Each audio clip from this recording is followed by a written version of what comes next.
Olá, fera, tudo bem? Cobertura máxima GGE e Guimbo. Amanhã é o primeiro dia de provas da UPE. E eu converso hoje com o professor Luiz Antônio, que vai dar a você as últimas dicas de português. Professor, muito obrigado por ter vindo. É um prazer imenso estar aqui.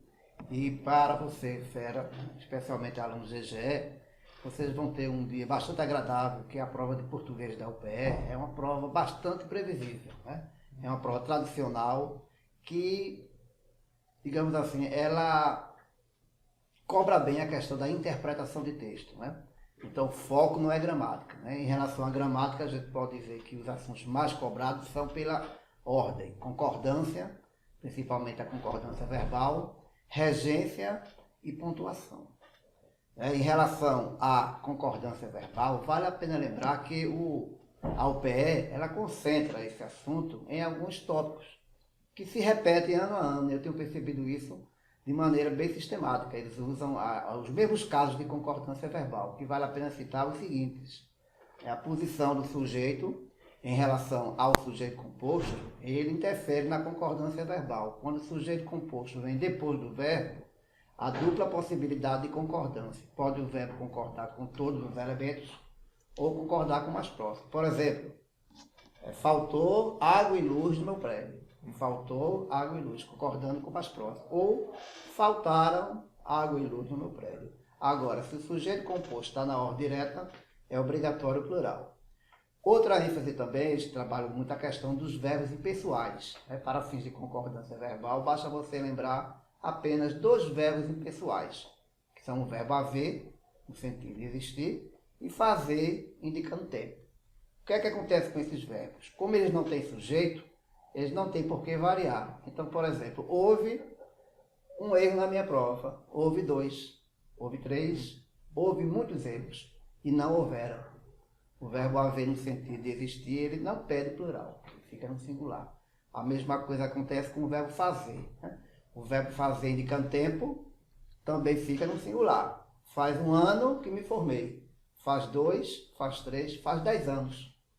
E quando esses verbos vêm acompanhados de auxiliares, os auxiliares também ficam no singular. Vai fazer um ano que me formei. Vai fazer 2, vai fazer 10 anos. E não vão fazer, como a gente escuta muitas vezes, né?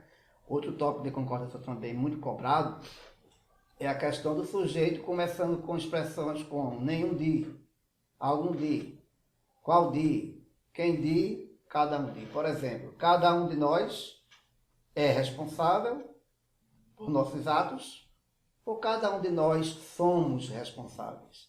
Essa pegadinha sempre se repete nas provas da UPE. Porque o candidato é induzido ao erro.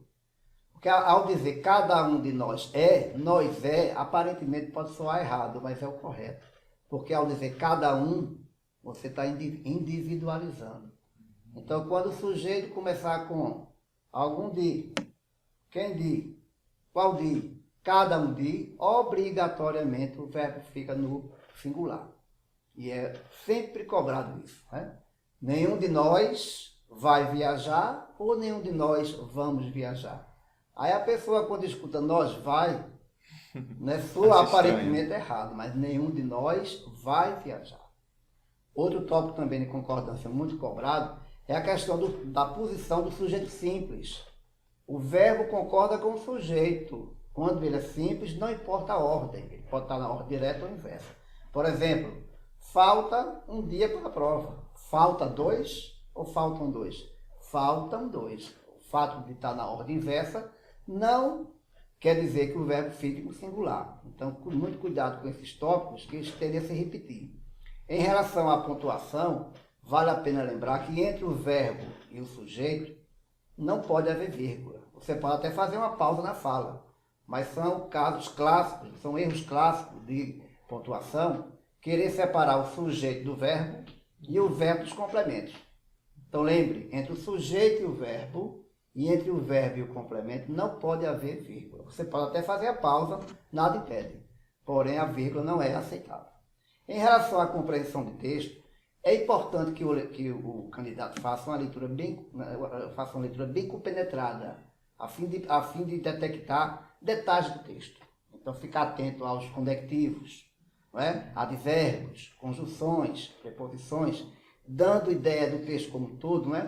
E extraindo dele a ideia central. Normalmente, quando o texto pede a ideia central, você localiza no início, na introdução.